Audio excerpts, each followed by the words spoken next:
And I would request CMA Bisuru Basu sir. Yeah. To be ready, and Vadhva sir, CMA Chandra Vadhva ji, former President ICMAI, Shri Lokesh Joshi ji, founder Grokalp Limited, Ms. Ruchika Dral, Ms. Priya Gupta, CMA TCA Srinivasa Prasad sir, Council elect. So sir, sorry for a little rearrangement, we'll be doing it in a while.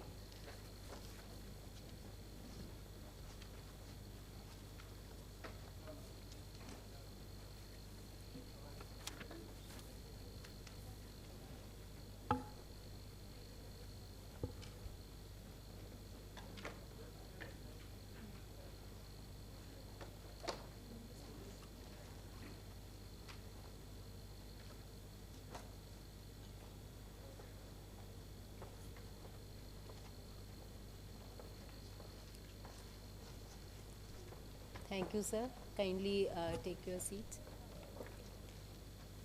We have very interesting topic for the second session, governance of green mobility, surface, area and ocean.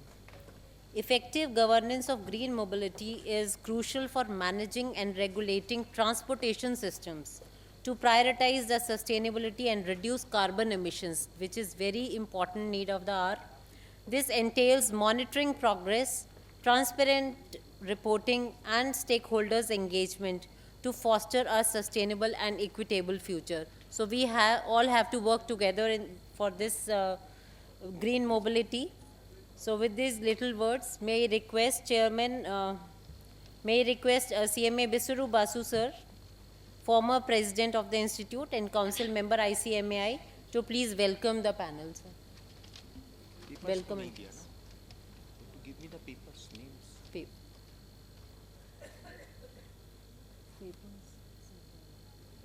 Folders.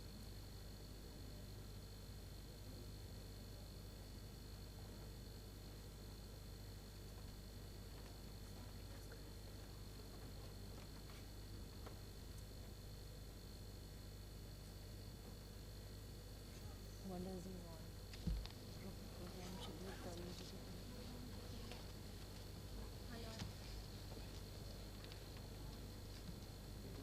Good evening to all of you. I heartily welcome our past President Chandra Wadaji as chairman of today's technical session. I also heartily welcome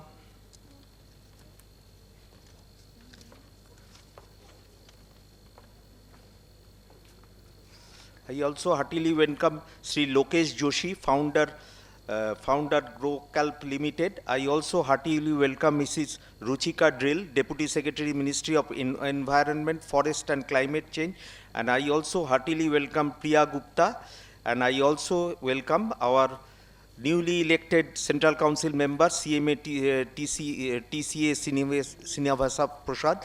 He was earlier the Executive Director of Steel Authority of India. Today's topic is governance of green mobility, surface, air and ocean. Learning is a continuous process. I appreciate the endeavor taken by our Honorable President Vijender Sharma to organize the Global Summit on the topic Unlocking Sustainability. G20 presidency paves the way for an ESG-driven new world order.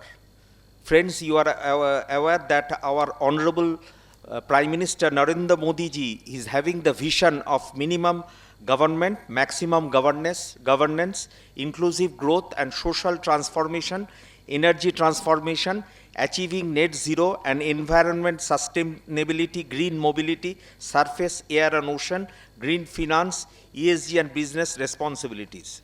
Under the theme of Vasudeva Kutumbakam, India aims to prioritize inclusive economic growth and sustainable development and promote a rules-based order, peace and just growth for all. Friends, this summit is focusing on the vision and mission of our Honorable Prime Minister, one earth, one family, one future. So And today the role of the cost accountants play a key role in helping the companies to navigate this dilemma by providing guidance, resources, and education on how to integrate ESG considerations into their operations and advocating for policies and regulations that support ESG considerations. I heartily welcome all the panelists. So I am requesting to start the session. Sir, before we proceed, I would like to felicitate the former chairperson, former president of the institute. May request Bisuru Basu sir and TCA Srinivasa Prasad sir to jointly felicitate our former president of the institute, CMA Chandra Vadhva ji. Thank you, sir, for joining with us and motivating, always motivating, guiding force behind us. Thank you, sir. May I now request sir to please felicitate Shri Lokesh Joshi ji, founder Grow Crawl Limited.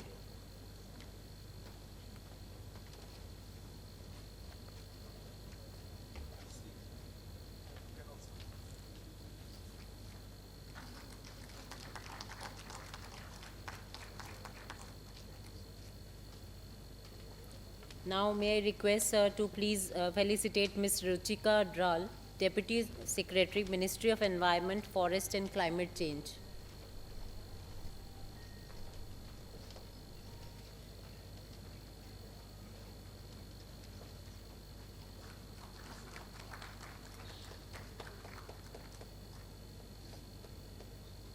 Thank you, sir.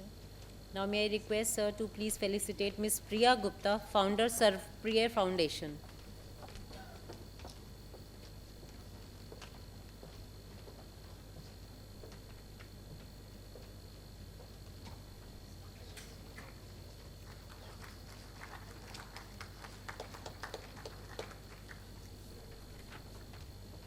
Thank you, sir. Now may I request our chairperson of this session, CMA Chandra Vadhva sir, to kindly open this panel discussion.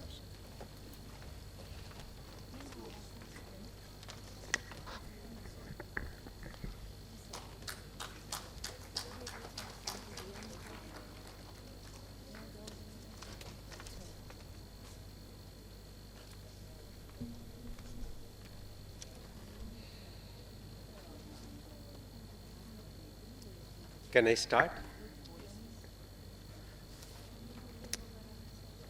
See, it's a very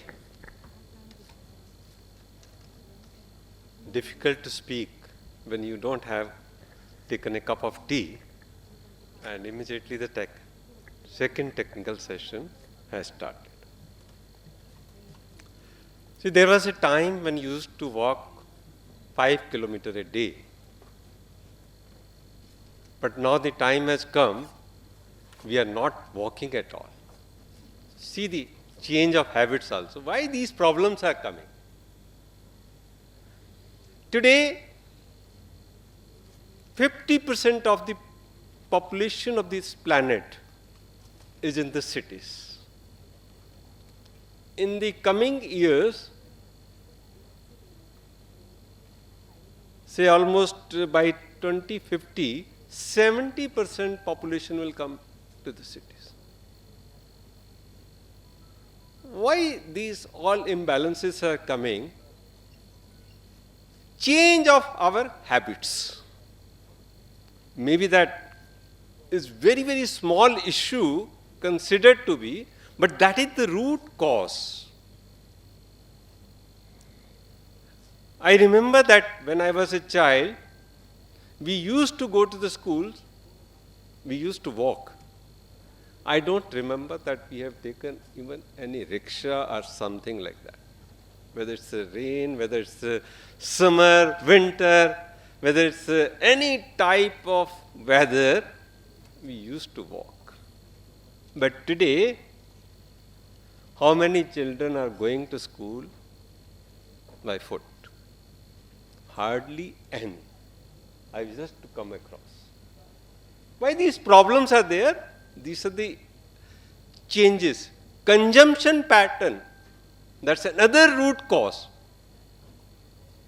for the food habits have changed. We will eat at this place. We will go for eating this particular dhaba or hotel.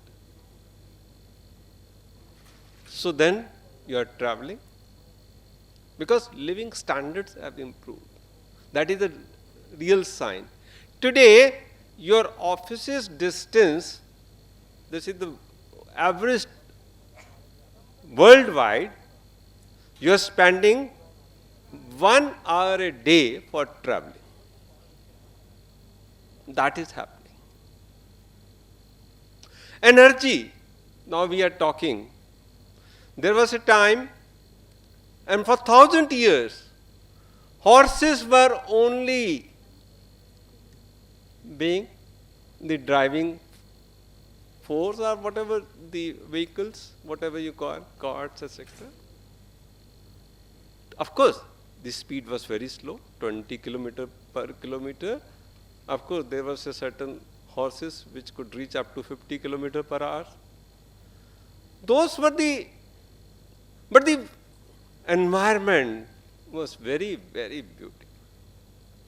Even we could see just during the COVID, when the manufacturing activities were not there and practically there was no vehicle was running, so then the weather was so beautiful.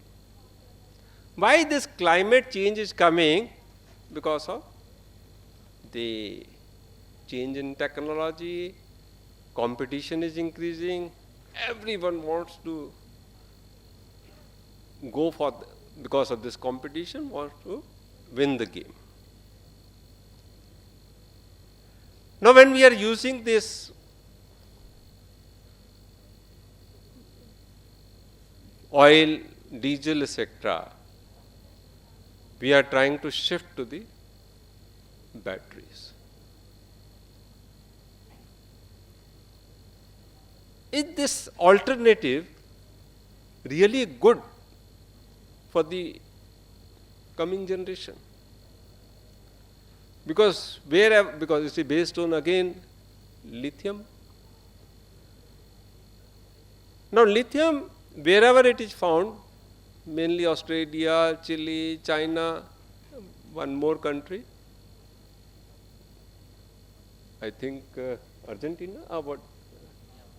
India now we have found in Jammu, Kashmir and Rajasthan. And which country, the fourth one is, which is hardly 4-5% they are supplying. Anyway, so the condition of the Chile is, because here the loss of water is there. It consumes so much water to bring this mineral from that mine to the form of lithium. So much wastage of water is there. Water is polluted. So many problems are coming. How much that will affect the climate, that's another issue. That has not been analyzed, but the race has now started that we will go for the battery technology. Then we are going for the hydrogen, but how many years it will take to shift to the hydrogen, because the cost is very, very high. So we have to see, science and technology will be working on that. But ultimately, it's our own habits which is going to save this planet. There are bound to be geopolitical issues. And there was a time when we were talking about WTO, multilateralism, etc., etc. Now everyone is talking about the bilateral only, one-to-one. If you are good for us, we are good for us. As a result, what has happened? Entire Europe has gone for the thermal-based generation. So we have to think very seriously that in the entire world, it will be too easy to say that we will be going or shifting for the new technology, but it will not be that easy, because somewhere how the cost is going to affect for the new technologies, etc. How many years it will take, how the climate is changing, how much cost that is, because we don't calculate that cost. We only see that in the short term, this is my cost, this profit we are earning, will keep on earning. The previous speaker was very right that there are certain questions which have not, which no one is finding the solution. In just we are reporting, ESG is being reported, that's all. But practical, no action is being taken except for the show pieces. Yes, we are, for the sake of actions we are taking, those things are going on. This is a very, very serious issue. Of course, the technical speakers are there. From the cost accountant point of view, I'll not be justifying to speak on those issues. Thank you very much. Thank you, sir. Thank you so much. Now may I request Sri Lokesh Joshi, sir, to give his keynote address, founder Growculp Limited.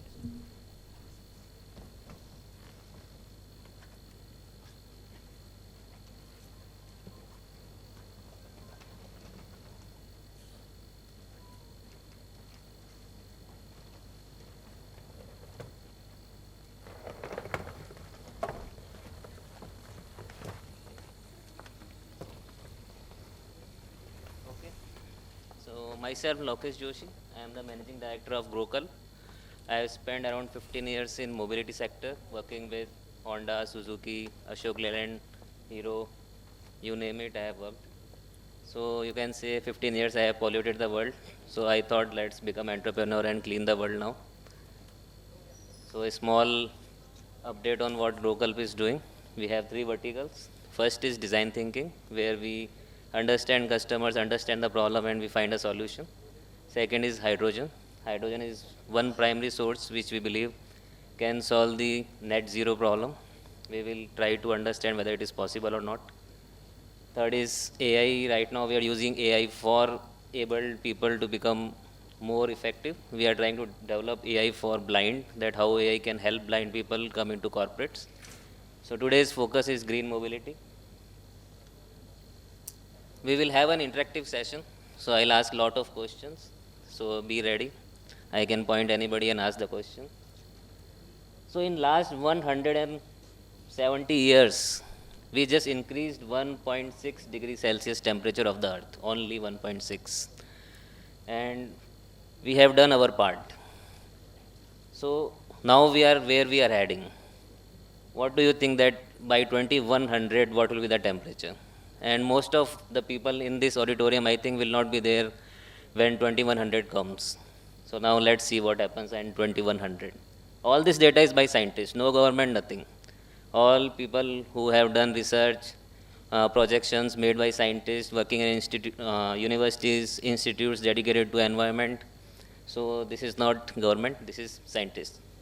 So I, being a core engineer, so I believe let's talk about facts, data by scientists, by researchers. Okay, now if we relax, we don't do anything, we will just increase the temperature of earth by 4.8 degrees. And anybody can guess what will happen if we increase the temperature by 4.8 degrees? Anybody? The person who is taking photograph, green shirt. Any clue? Now if you have seen science fiction movies, the wildest science fiction movies, even that cannot cover what will happen if 4.8 degree happens. And 2100, it will be for the next generation, not our generation. Now if we have the current policies in place, we will increase it by 2.9 degrees Celsius. Now there are pledges, targets, what government is taking. If they do it, they stick to their targets, they stick to their pledges, we will increase it by 2.1 degrees. And if we do radical changes, we touch 2 degrees. And the unbelievable technologies which we don't believe in right now, if that comes, we will be 1.5 degrees. So anyhow, we will increase the temperature. What we did in 150 years, we will be doing it in next 80 years. And it is not good, I promise you. Sorry. Now, now it is all about greenhouse gas emissions that increases the temperature of Earth. And anybody can guess what is the greenhouse gas emissions, what is the composition, what is the main gas in it. Sir, you, any try? Yes, great. Okay, now we will distribute who is doing how much of crime. So in this, if you see crime by transportation, the topic what we are discussing, it is 28%. So there are other criminals also who have to think about it. So we'll focus on 28%, what we can do about this 28%. Now this 28% is divided into three segments. First segment, surface transport, cars, bikes, train, buses, trucks, everything included, two-wheelers. It is 91% pollution is by the surface transport. 3% is by air because they came late, so they are just 3%. Ship and boats is 6%. So now, when you give a challenge to engineer, they start working on it. But until unless you give a timeline and a challenge to engineer, he will not work. So both the things are there. 2100 is the timeline, and this is the challenge. So engineers started working. Let's see what happened. Sorry. So now first we'll talk about the small problem of air transport GHG emissions. We started flying somewhere, seriously flying around 1983 without any emission norms, without any control, and we are just free flying and polluting the whole air. Then when we realize that it is not correct, when surface transport is already controlled in various norms, let's start controlling the emissions produced by airplane. And CAP is the norms which is given to aviation sector to control the emissions. And the best part happened in 2019 when they have given a CORSIA regulations to control the offsetting of carbon and emissions, so that they can really control what emissions they are producing. And when you can control it. If you don't calculate what is happening, you can't control it. So now they are like calculating what is happening in their sector. So let's not go too much in detail, but this is all has happened in the aviation sector. Now what is the future? We have to reach net zero emissions. There is no other way. Until unless we reach net zero, you will not reach anywhere. So what is the way to reach net zero in aviation sector? Now Embraer is a company which was the pioneer in the aviation sector. They have taken up the challenge. This is a company in Brazil. Okay, now this is surprise. It is a Brazilian company who has taken the challenge. Not US companies, but Brazilian company has given a roadmap that by 2050 we will set up the planes with net zero emissions.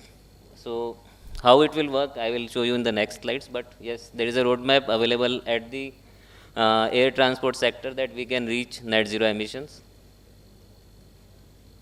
Now the next is air and ships, boats, water transport. Now 1997 they started thinking about emissions, that how we can control the emissions, and they also have found a roadmap to reach zero greenhouse gas emissions. Now how they will reach it?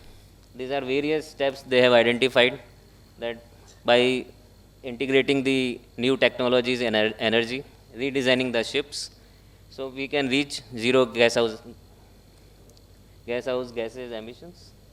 Greenhouse gas. It is greenhouse gas emissions, sorry. Now this is the strategy what water transport engineering teams are taking forward. We will take care of the bottom line because that is more relevant. Top is pure engineering. So bottom line, 1 to 10% greenhouse gas emissions can be controlled by energy management.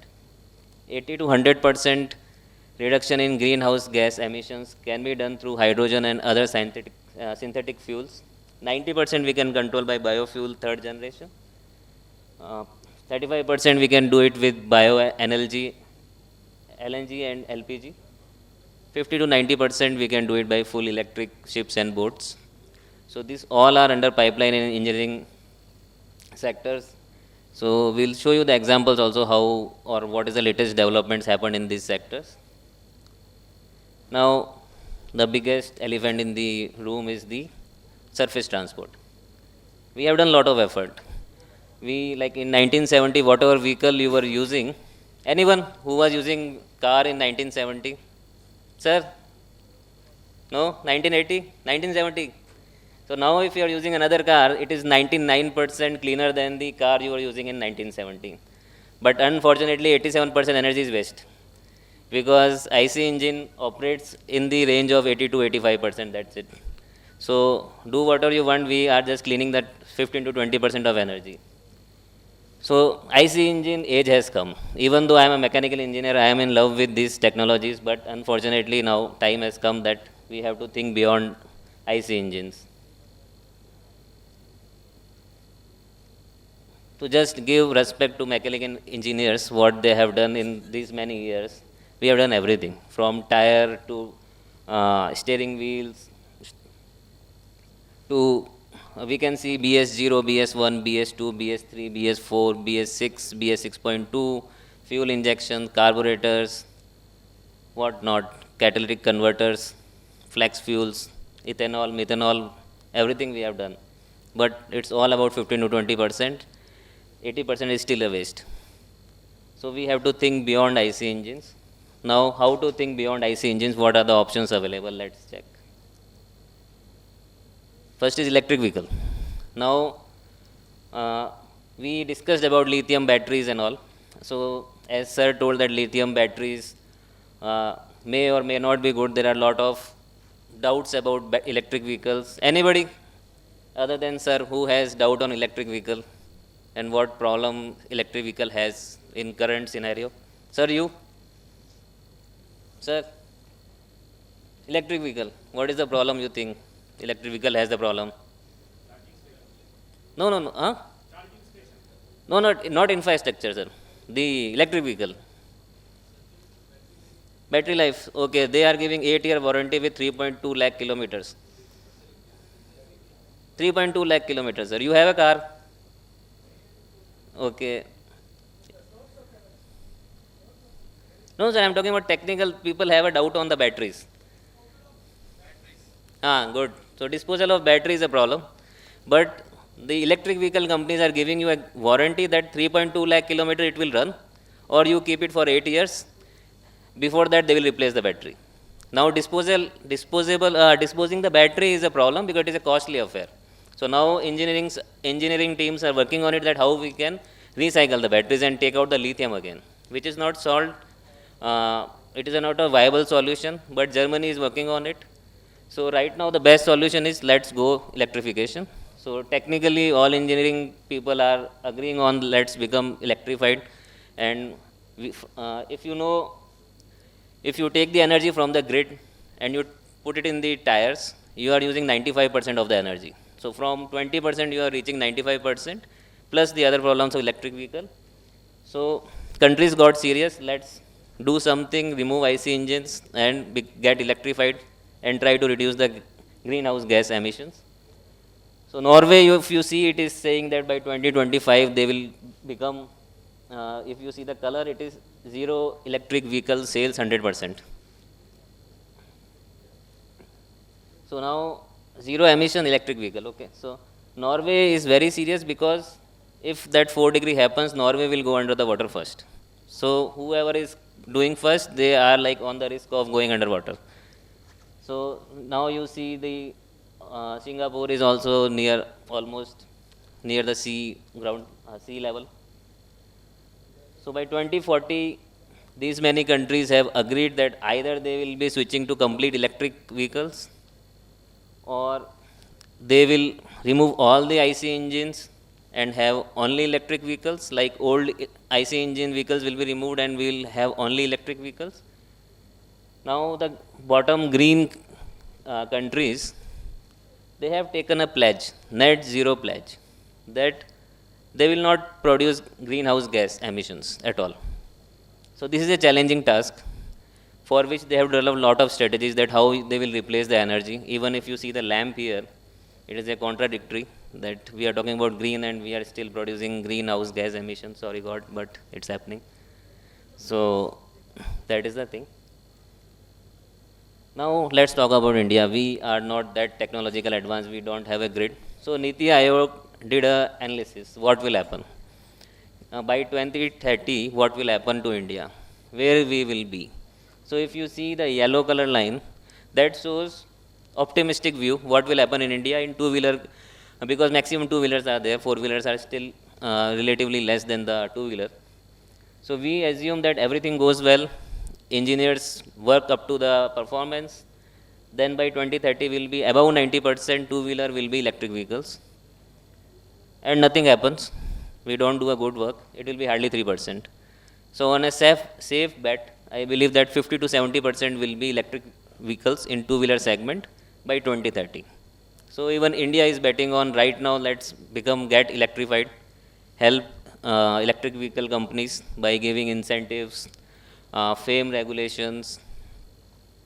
Sir, it is in Niti Aayog report. If you write Niti Aayog report, electric vehicle, two-wheelers, it will come.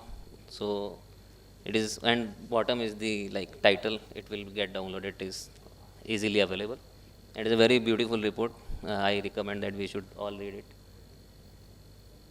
Now we talk about energy. What are the options available in front of us? Can somebody give me any energy alternatives other than petrol and diesel? Yes, solar. Next. Yes. Why hydrogen? No. We are talking about energy. We are not burning it. Why energy? Why we selected petrol? Why we selected diesel? Why we are selecting hydrogen?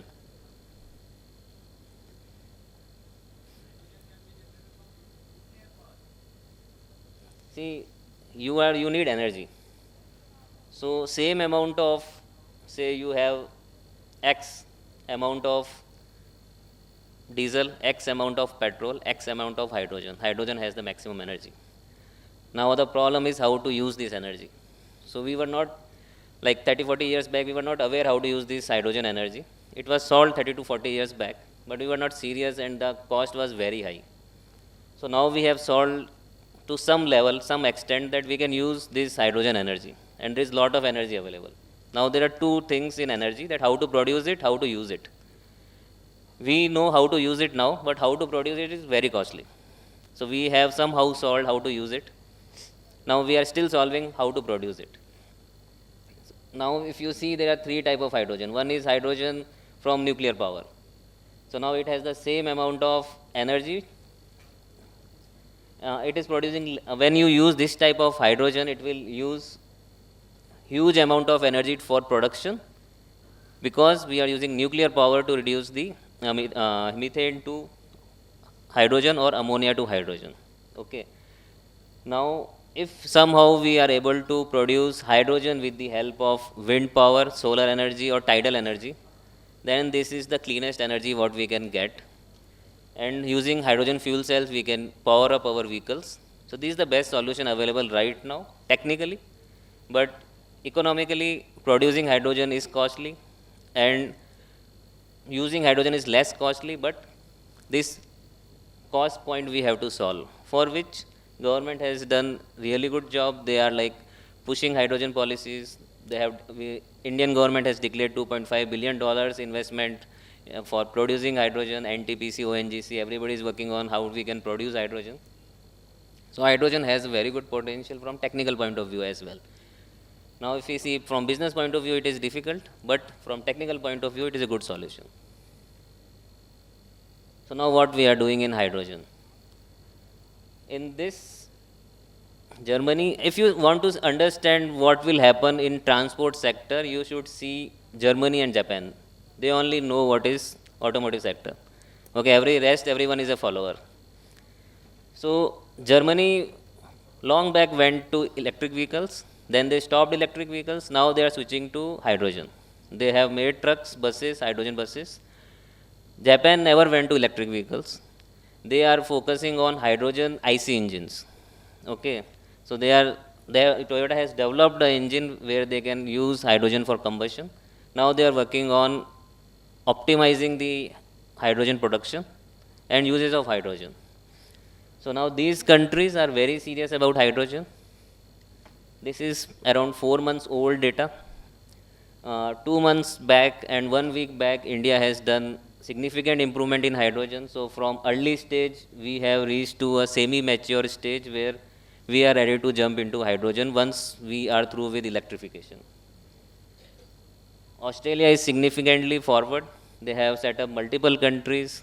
They are ready to use hydrogen for their own purpose. Korea, they have very beautiful companies working for hydrogen fuel cells, one of the best hydrogen fuel cells, compact fuel cells, because fuel cells are large in size, and as you increase the kilowatt requirement, they become quite large. So Korea has worked on downsizing the hydrogen fuel cells. We are also in touch with few Korean companies. So they are working seriously and to reduce the size of fuel cells so that ultimately we can reduce the weight and get the maximum output of the fuel cell power. So yes, this is the hydrogen and people are serious about it. It will come as we see today unless we find some other good energy alternative solutions. I personally believe hydrogen is the first element in the periodic table. So there is some reason why it is the first element in the periodic table. Let's hope it saves the world by helping us reaching the net zero greenhouse gases emissions. Now the beauty is, whenever you see a new technology, okay, now do you know who got the GPS first? Who was using GPS first? Any guesses? Ma'am, you? No? Behind you? Okay, no, not them. Sir, you in the center? White shirt, sir? Yes. Who used Bluetooth first? Navigation, GPS? Yes. All the latest technologies are used by, thank you sir, right answer. So all the new technologies are first developed for army, for defense. They use it. When they find a better solution, they offer it to public. So, sorry. Yes. So, US Army declassified this document around 3 years back, and they are already working on hydrogen vehicles. I had few defense members, and now they are not there. I spoke to them about this, that they have a problem of acoustic signatures and heat signatures that is available in IC engines. So now it is not available in electric vehicles and hydrogen vehicles. So US Army has already developed vehicles using hydrogen energy, and they are really good from the surveillance point of view. They can enter into enemy territories. They have done experiments internally that it is quite safe to use these things for surveillance in the enemy territory. So yes, army already has it. Now the costly technologies, first army uses it, then engineering teams reduces the cost, and then it comes to public. So I personally believe yes, hydrogen is one of the viable solutions after we complete the cost reduction activity along with defense. Yes, so we are not doing it for ourselves because we will not see the benefit or the negative things of GHG emissions. We know it is difficult, it is complex, it is costly, but it is necessary because next generations, we have to leave a good world for them. So that is green mobility all about from my side. Keep innovating because innovation only can take you forward. Thank you.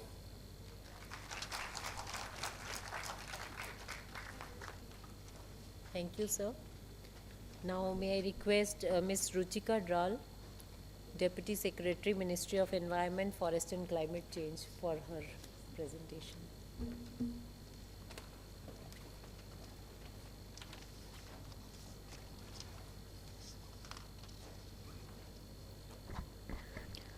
A very good afternoon to everyone, and my sincere thanks to the organizers for having me here during this important discussion of sustainable mobility.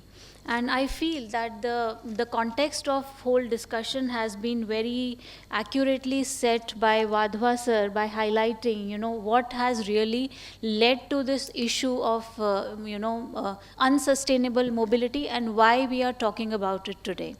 So, as sir has very rightly pointed out, we have had, changes in our lifestyles, and we have reached a point where our lifestyles have become unsustainable. So definitely there is something needs to be done about it. However, it is not possible to go back to the times we were in. So there has to be something going forward. So we going into the future, we cannot be doing what we did in the past and also not what we are doing today. That is the reason we have entrepreneurs and innovators like GrowCulp and rest of the ecosystem working towards sustainable mobility. In fact, increasing sustainability in all sectors of the economy, all aspects of our lives. So with this, I would want to highlight the government's perspective on mobility, what government is doing. All of us are, very well aware that India is proudly holding G20's presidency, and it is trying to push its, preferred agendas through different working groups in the G20. Therefore, the green mobility is one of the key elements that is being discussed under various working group, including the Environment and Climate Sustainability Working Group that Ministry of Environment, Forest and Climate Change is holding. So, since the time the issue of climate change was realized, India has always been, a front runner, and India has never shied away from making the contribution wherever we can. And we have never, shied away from taking ambitious commitments. However, all that is, in consideration with our national objectives and our development aspirations, the development aspirations of the people. So whatever commitments, whatever targets have been taken by the country at the international and the national level are in line with the development aspirations of the country. And we have always taken sustainable macroeconomic development as a particular focus, along with other issues that need to be addressed, including poverty, meeting the basic needs of the citizens, and providing access to energy to each of the citizens of the country. And when we talk about the transportation specifically, transportation sector contributes a major chunk of greenhouse gas emissions, as already highlighted by the previous speaker. At the same time, it holds enormous potential for the required change. It has seen enormous growth during past couple of decades, and today it contributes to about 10% of our national GDP. And recently in 2018, during the Global Mobility Summit, the Honorable Prime Minister of India had envisioned India's mobility based on 7 C's. And these C's stand for common, connected, convenient, congestion-free, charged, clean, and cutting-edge mobility. All these aspirations are in line with our international commitments and national development requirements. Now, when we have already talked about the net zero emission targets that individual countries have taken for themselves, India has taken it for 2070. And in order to be able to achieve that net zero emission by 2070, India has come up with a long-term low emission development strategy. We call that document as LT-LEDS in short. And this document was submitted to UNFCCC in November 2022 last year during the COP27 in Egypt. And this basic framework for the low emission development strategy of the country has 7 key transitions that are required across different sectors. And one of this transition is to move towards an integrated, efficient, inclusive, low carbon transport system. And that is something I would want to focus on, since the session we are in is focusing on the mobility in different forms. Now, adding to what has already been highlighted in LT LEDs, it basically provides an overarching framework on how we see the transportation system to evolve in next couple of years, or rather a decade.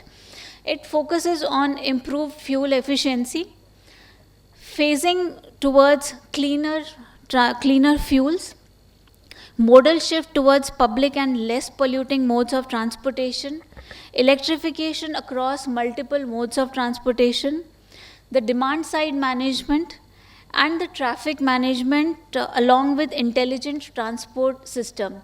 These are the guiding lights or guidances for the innovators across the country on where the government sees the transport system to be heading to. And in line with this strategy, the Union government's budget this year, that is 2023 to 24, has very rightly embedded sustainability aspirations into its key policies and schemes. Greening the economy is one of the 7 top priorities that the government has taken for itself, which are called the Saptarishi. And there have been special budgetary allocations for development of the EV sector, which I'll be talking about, going forward. Talking about the Ministry of Civil Aviation's, initiatives that they have taken to promote sustainable development in the aviation sector and also reducing carbon emissions from the airports. The ministry is very closely focusing on standardizing carbon accounting and reporting framework of Indian airports, and that will be applicable to the brownfield as well as the greenfield airports that are coming up across the country. Then something has already been mentioned on CORSIA, which is the carbon offsetting and reduction scheme for aviation sector. This is an international framework to reduce emissions from the aviation sector, and it is being implemented in 3 different phases. And since India is a developing country, the offsetting requirements under CORSIA will be applicable to the Indian carriers only after 2027. However, the Indian carriers are already preparing for that regulation, and there has been serious dialogues on sustainable aviation fuel and other ways to reduce emissions from the aviation sector. Then coming to the road transport or the surface transport, there has been a continued focus on the very popular FAME scheme, that is faster adoption and manufacturing of hybrid and electric vehicles in India. The second phase of the scheme was approved in April 2019, and it is going to be active for next 5 years with the special budgetary allocations. And there are measures to enhance the demand for the electric vehicles by providing demand incentives. At the same time, production linked incentives are being provided to the manufacturers of advanced chemistry cells, which are used in the electric vehicles. And the cost of the batteries and the environment friendly disposal of the batteries is directly proportional to the cost of the electric vehicles. So the different multi-pronged approaches being taken to make electric vehicles cost competitive in the market and enhance their adoption in different areas. And there has been a reduction in GST on the automobile and auto components. Earlier it was 15%, now it has been reduced to 5%. Again, the GST has been reduced on chargers and charging stations also to 5%. Parallelly, the Ministry of Road Transport and Highways has issued a notification to the state governments to waive the road tax for the EV vehicles. So all this is being done to enhance or boost the demand of the electric vehicles amongst the consumers like us. And the approach towards the hydrogen fuel and green hydrogen has already been discussed by my co-panelist in the previous presentation.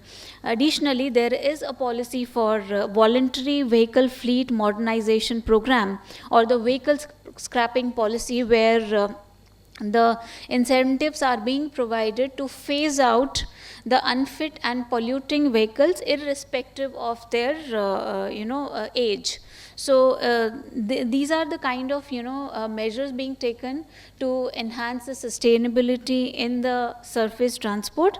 And parallelly, there is a national logistic policy which is very much linked with the transportation cost and the sustainability of the transportation sector. And India envisages to reduce the logistic cost in the country to global benchmarks by 2030. So these are some of the ambitious targets or goals that have been set by the government of India in the mobility sector. Similarly, in the shipping sector or the water transport sector, there is a green tug transition program to enhance the effectiveness or the efficiency, environmental efficiency of the tugs being used in Indian waters. And in order to work specifically on the subject, India's first National Center of Excellence in Green Port and Shipping was inaugurated in Gurugram in March this year. And the objective of this innovation center or the center of excellence is to make India the global hub for building green ships by 2030. And it will not only meet the requirements of the sustainable transportation system, however it will also help us meet the Sustainable Development Goal 14, which asks for sustainable management and protection of marine and coastal ecosystems, protecting them from the pollution, preserving the coastal and marine habitats, and sustainable use of ocean-based resources. And the overarching policy for the shipping sector or the maritime sector is the Maritime Vision Document 2030, which was released by our Honorable Prime Minister as a 10-year blueprint for this sector to be able to become sustainable over the period and to transition towards a sustainable, climate resilient maritime sector and a vibrant blue economy that can support the lives as well as livelihoods of the people who are dependent on the marine environment. And it is important to mention here that India has been selected as one of the first countries under IMO Green Voyage 2050 project to conduct pilot projects related to green shipping. So looking at the aspirations or the ambitious targets that the country has set for itself, it has been selected as the first country for green shipping pilot project. So with all this, I just want to highlight that efforts and initiatives, policies, programs are being developed by the government of India across different sectors of the economy, including all the modes of transportation. However, all these policy programs will be meaningless without active and meaningful participation from the rest of the stakeholders in this ecosystem. So we urge all the individual players in the sector, whether and it is, private sector working on building the infrastructure, on manufacturing the vehicles, or the innovators, or the consumers. We require a concerted effort from all the stakeholders of this sector to be able to receive and see some meaningful outputs. So I'll stop here by just concluding that India has been taking very ambitious actions across different sectors of the economy, and in order to be able to achieve those ambitions in a positive and a rightful manner, the involvement of all the stakeholders is the key. Cooperation is the key, and I think this is what we intend to do with these kind of summits, that we are trying to bring together all the stakeholders to be to build their capacity on different subjects, and at the same time to inform them about the expectations of each other to build this sustainable ecosystem. Thank you very much for your patient hearing, and we look forward to more. Thank you.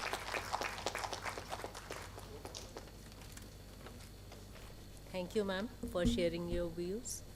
Now may I request our next speaker, Ms. Priya Gupta, founder, Sarpriya Foundation. Yeah, you can use it.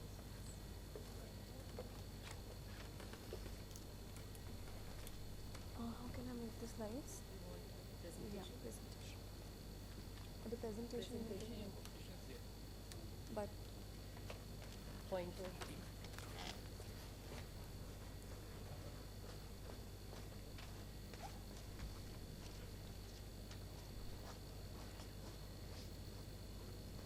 thank you so much. First of all, I would want to have a huge round of applause for everyone who is still sitting here. I mean, after a long day, all the technical sessions, and during Delhi's flood. So, at the outset, I want to thank ICMAI to invite me for this session. Also, all the dignitaries and speakers for enlightening the audience with their experience and knowledge. Although I would like to mention here, I'm not coming from the government, I'm not coming from the NGO, I'm not coming from the chamber, because I am working with all of them. So, in short, I would like to give a brief introduction about myself. Earlier, I started working with startups, then MNCs like KPMG, Big Fours. And after that, I started working with academia like Indian Institute of Delhi, Technology, IIT Delhi. And then I started working with ministries in rural development, in different ministries altogether, to promote women entrepreneurship, sustainability, education, etc. And right now I'm working at a chamber, FICCI, as an assistant director in ICT. So here, after hearing, from different experts coming from either the technical background or the government or the NGOs, today I want to give my own perception on how we can promote ESG. कोई ज्ञान नहीं दूंगी, in short, because आप लोग काफ़ी ज़्यादा मुझसे जानते हैं और आपसे मैं काफ़ी कुछ सीख सकती हूँ. With this, I always start my speech or session or interaction. And right at the end of the session, I would want all of you to introspect and take something back with which you can question and come back to us or the government for implementing the changes. So my perception of ESG or bringing the change or promoting sustainability throughout the world or in India is, first you need to change yourself. You need to bring that change as an individual. At this age, I have read Upanishads and Gita and Mahabharata, right? And one concept which is written in Upanishad is self. At most, priority and importance is given to self. So when we are making changes in our lives, by changing little habits like one of the dignitaries mentioned, for example, having a morning routine, or observing your actions, or therefore observing what other people are doing around you. All right. For example, you just ask yourself, how many family members do you have in your family? And how many cars do you have? Or how many vehicles do you buy? I know, यहाँ से सब ज्ञान लेने के बाद, after 10 minutes or 5 minutes, I will not exceed this session for more than 5 minutes, सब भूल जाने, everybody would forget कि अंदर क्या क्या हुआ था, मैं भूल जाऊँगी. Because इतना ज़्यादा knowledge share हुआ है, that too in a very technical, manner, that it's impossible for a human to retain everything. But what's possible for everybody to retain, it's your individuality and to observe what other people are doing and to make changes on day-to-day basis. All right? So I request each one of you to first start observing your actions from today onwards. कि आप यहाँ से घर जाते हुए कितनी EV vehicles देखते हैं, कितना पेट्रोल, और आप आगे within 1 to 5 years, would you buy a vehicle which is an electric vehicle? If you don't have the affordability, what would you do to make that affordable, to create that affordability? And henceforth, if you observe things with clear lens, then you would be able to suggest the government or the experts like CA, CMAs, etc.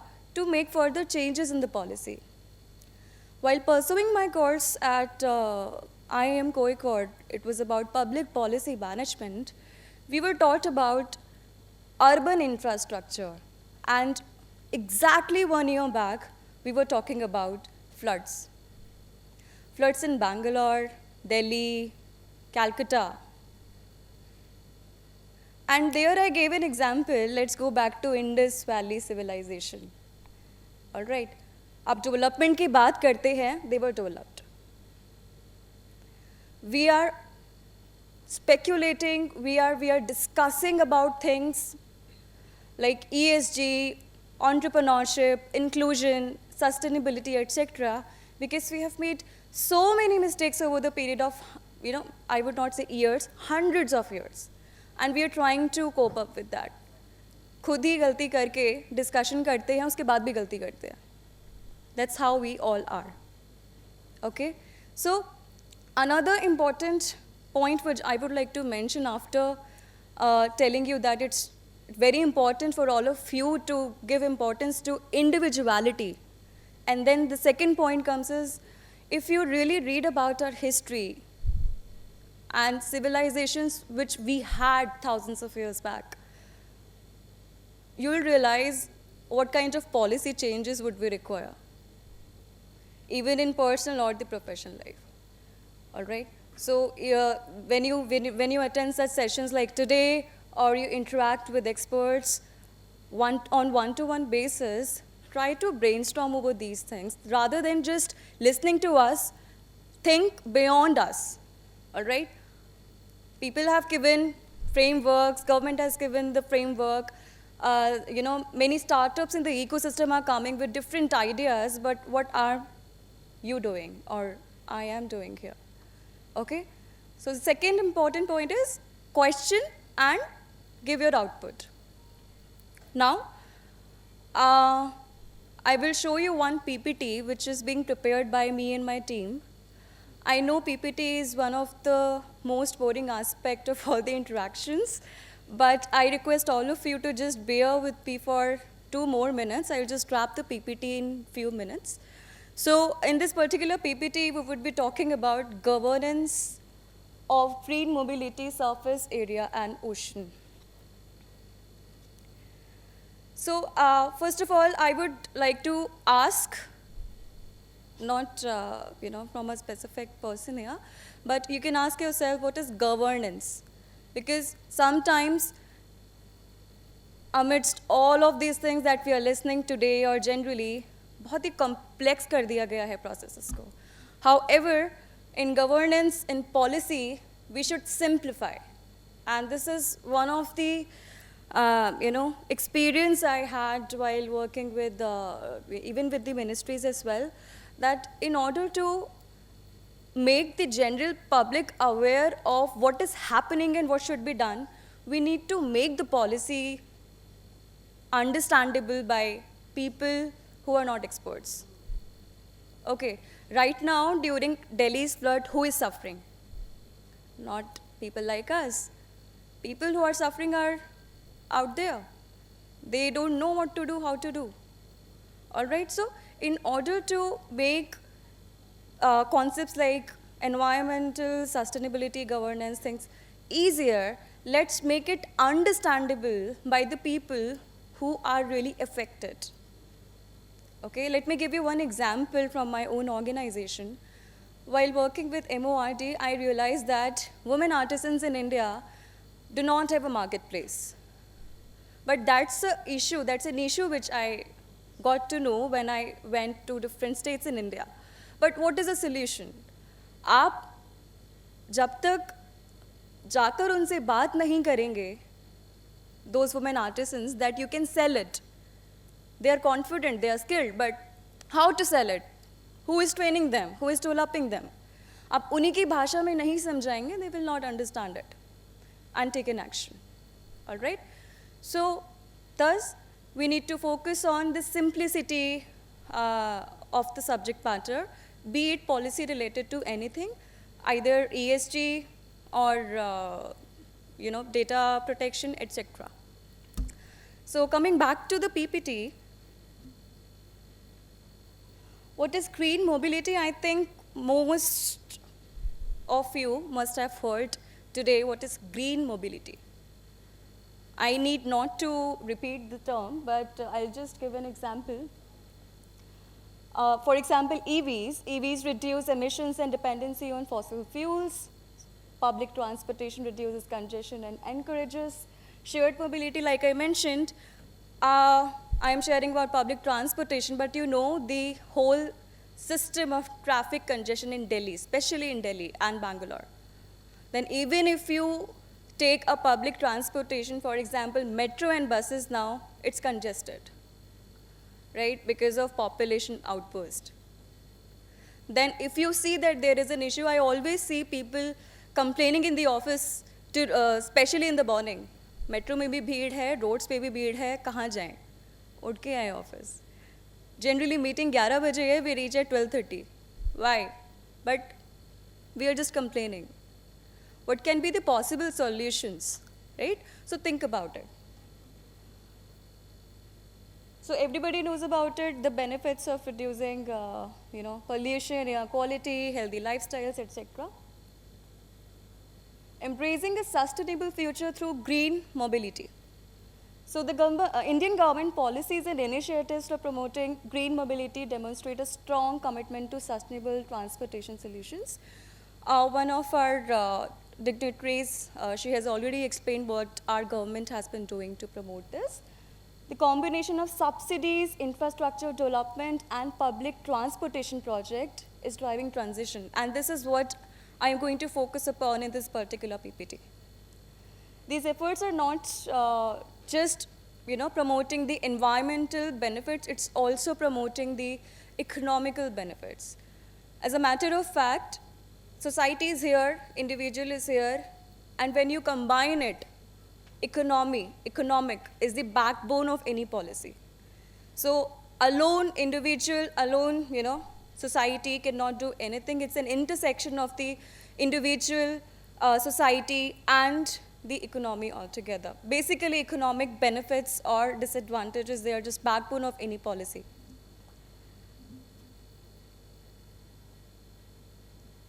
So FAME scheme, which is accelerating the transition to EVs.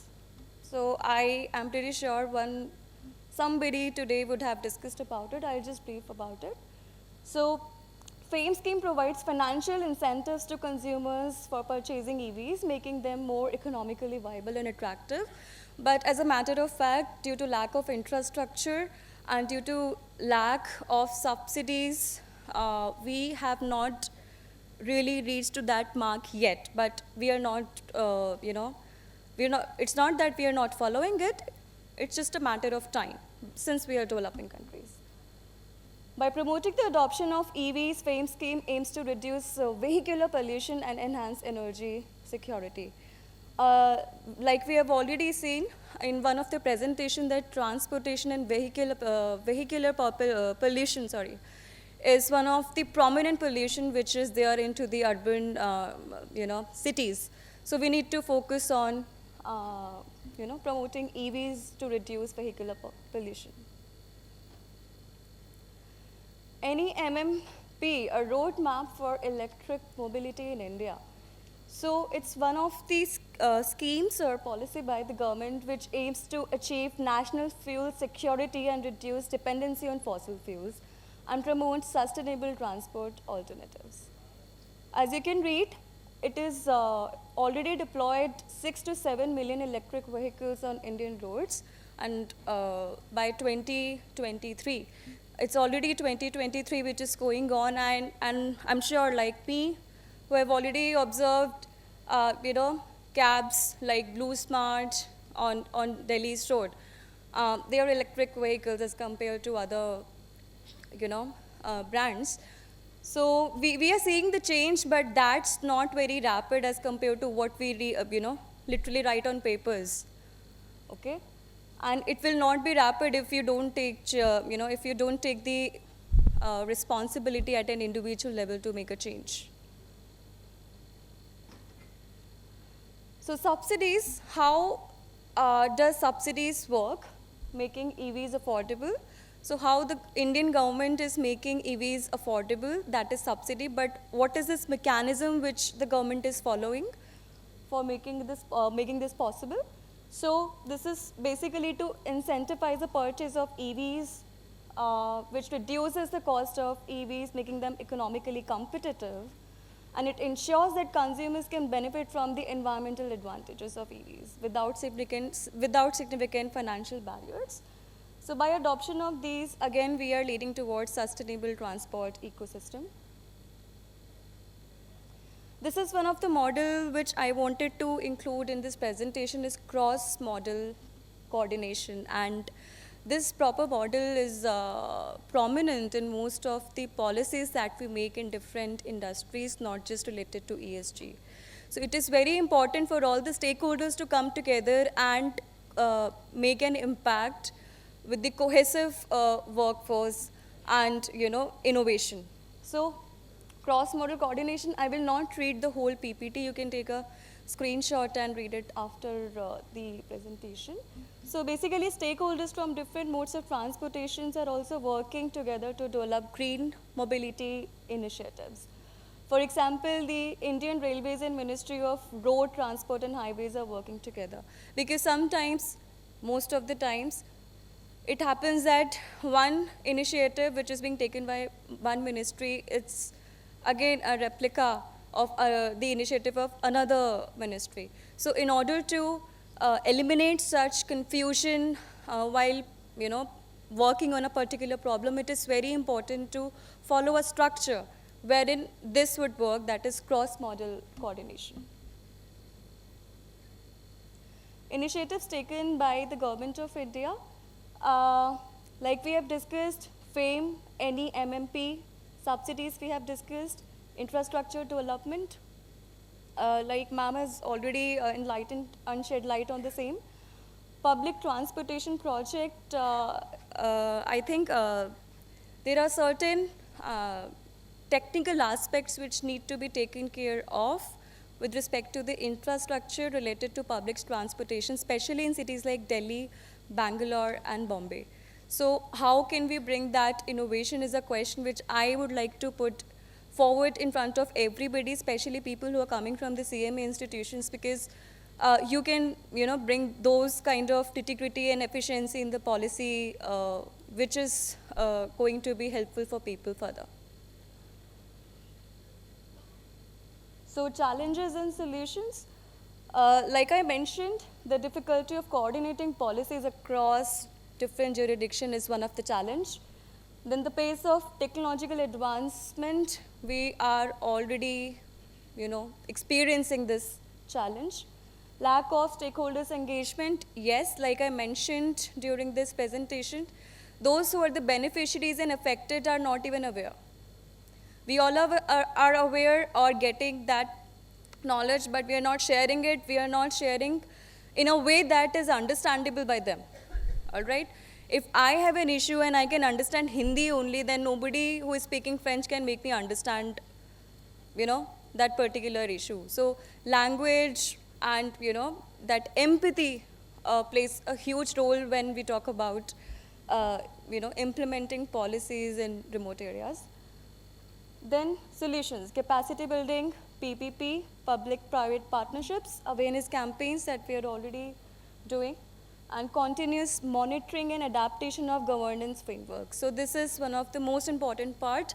We need to continuously monitor and assess what we are doing so that we can, make an impact at a higher level. That follows everywhere, either it's related to ESG or any aspect of policy you talk about.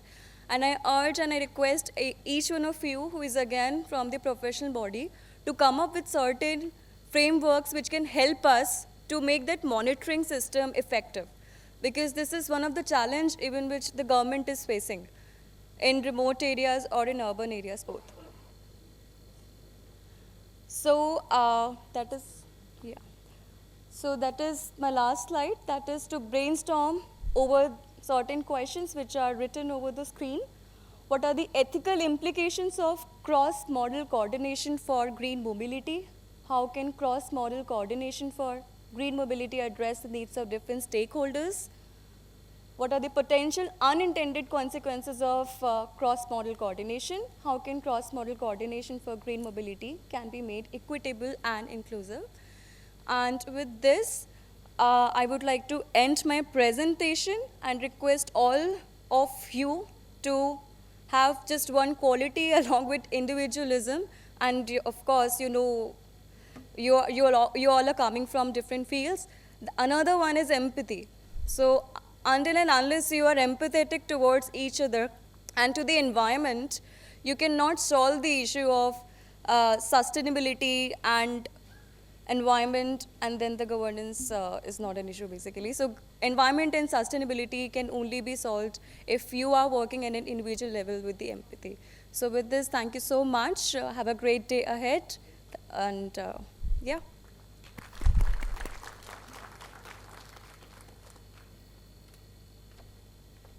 Yeah, thank you, Priya Madam. May I request now CMA TCS Srinivasa Prasad Sir, Council Member Elect ICMAI, to please propose vote of thanks for this session.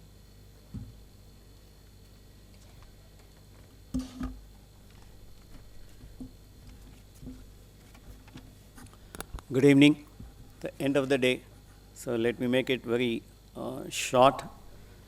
So first of all, I would like to thank the Institute, the Council, the President and Chairman of the GS 2023 for allowing me to do this honors. And I would like to thank our past President, Mr. Biswarup Basu, for his welcome address. Thank you, sir. I would like to thank our past President, Chandrawada ji, for his keynote address and this one. And we have Mr. Lokesh Joshi. It was a real eye-opener, whatever he was telling. And Madam Ruchika Dral, thank you, Madam. We came to know about the government initiatives. And lastly, we had Madam Priya Gupta. So we thank you for your inputs. I thank one and all for being with us till the end. Thank you. Thank you very much. Jai Hind.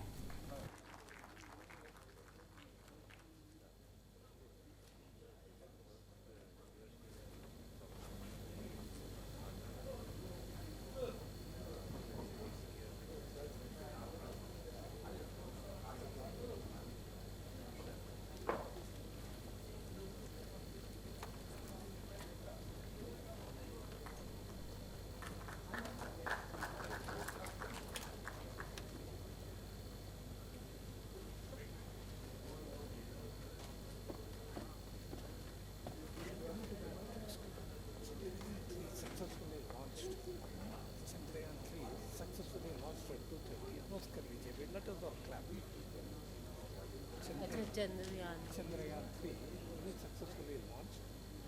That was our claim, if it is okay with you. Yeah. I have a request from our audience, very good suggestion that Chandrayaan 3 has launched. So big round of applause for that. Thank you for.